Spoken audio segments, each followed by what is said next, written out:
Hello friends, welcome to our channel. இன்றைக்கி நம்ம கடையில் விற்கிற மாதிரியே சாஃப்டான பன்னீர் எப்படி செய்கிறதுன்னு பார்க்க போகிறோம்.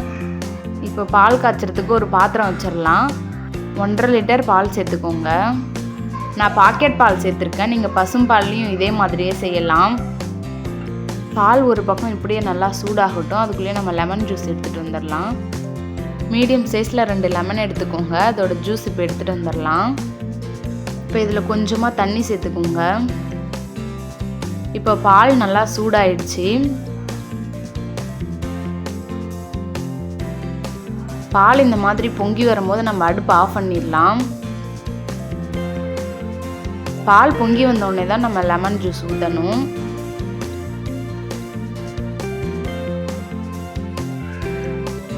இப்போ நம்ம லெமன் ஜூஸ் ஊற்றிடலாம். கொஞ்சம் கொஞ்சமாக சேர்த்து கலந்து விடுங்க. ஒரேடியாக லெமன் ஜூஸ் எல்லாத்தையும் ஊற்றக்கூடாது. ஊற்றினா பன்னீர் ரொம்ப ஹார்டாக இருக்கும். இந்த மாதிரி நல்லா கலந்து விட்டுக்கிட்டே இருக்கணும். அப்படின்னா தான் பன்னீர் சீக்கிரமாக பிரிஞ்சு வரும். பாருங்கள், லைட்டாக பிரிஞ்சு வந்திருக்கு. இப்போ இன்னும் கொஞ்சம் லெமன் ஜூஸ் ஊற்றிடலாம். அதே மாதிரியே நல்லா கலந்து விட்டுக்கிட்டே இருங்க. இப்போ பாருங்கள், பன்னீர் ஃபுல்லாக பிரிஞ்சு வந்துடுச்சு. இந்த மாதிரி தண்ணி தனியாக இருக்கணும், பால் தனியாக இருக்கணும். அப்போது தான் பன்னீர் பிரிஞ்சு வந்துடுச்சுன்னு அர்த்தம். இப்போ நம்ம தண்ணியை வடிகட்டிட்டு பன்னீர் தனியாக எடுத்துடலாம். அதுக்கு ஒரு பாத்திரம் வச்சுக்கோங்க. முதல்ல அது மேலே ஒரு வடிகட்டி வச்சுக்கோங்க. பெருசாக இருந்துச்சுன்னா பெரிய வடிகட்டி வச்சுக்கோங்க. அதில் காட்டன் துணி போட்டுக்கலாம். இப்போ நம்ம செஞ்சு வச்சுருந்த பன்னீர் இதில் ஊற்றிடலாம்.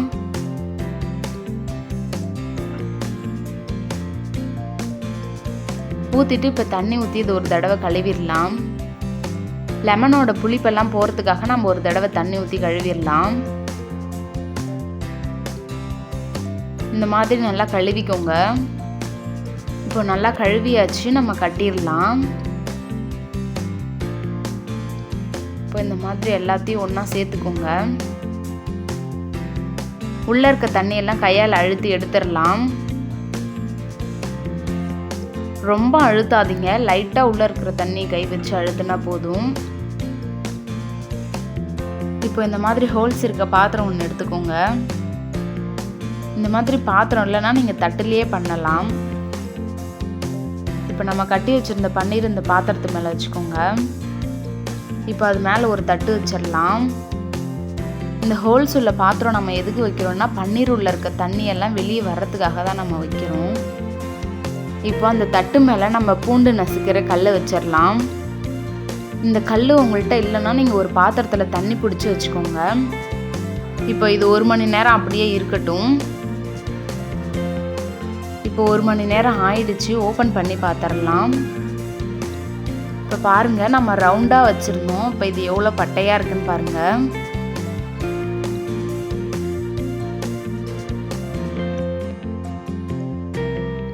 இப்போ பாருங்கள், பன்னீர் எவ்வளோ அழகாக செட் ஆகிருக்கு. சைட்லேயும் எவ்வளோ அழகாக செட் ஆகிருக்குன்னு பாருங்கள். இப்போ இந்த பன்னீர் நம்ம கட் பண்ணிடலாம். இந்த மாதிரி ஷைனிங்காக இருக்கிற கத்தி எடுத்துக்கோங்க. அப்போ தான் பன்னீர் கட் பண்ணும்போது நல்லா வரும்.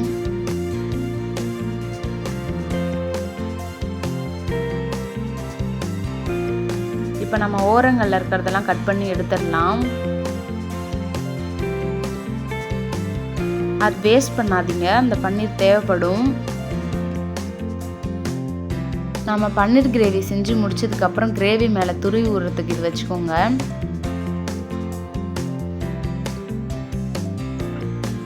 இப்போ நம்ம சின்ன சின்னதாக கட் பண்ணிடலாம்.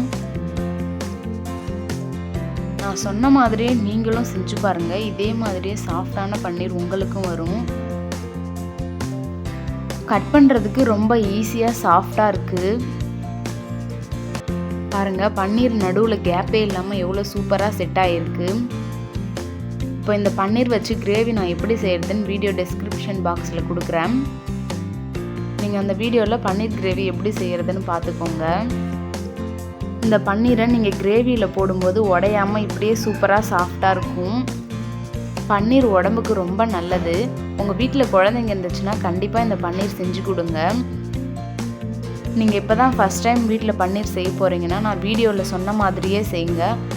நீங்களும் இந்த மாதிரி சாஃப்டான பன்னீர் வீட்டிலையே செஞ்சிடலாம். இந்த பன்னீர் உங்களுக்கு பிடிச்சிருந்தா லைக் பண்ணுங்கள், உங்கள் ஃப்ரெண்ட்ஸ் அண்ட் ஃபேமிலிக்கு ஷேர் பண்ணுங்கள், மறக்காமல் சப்ஸ்கிரைப் பண்ணுங்கள். தேங்க்ஸ் ஃபார் வாட்சிங்.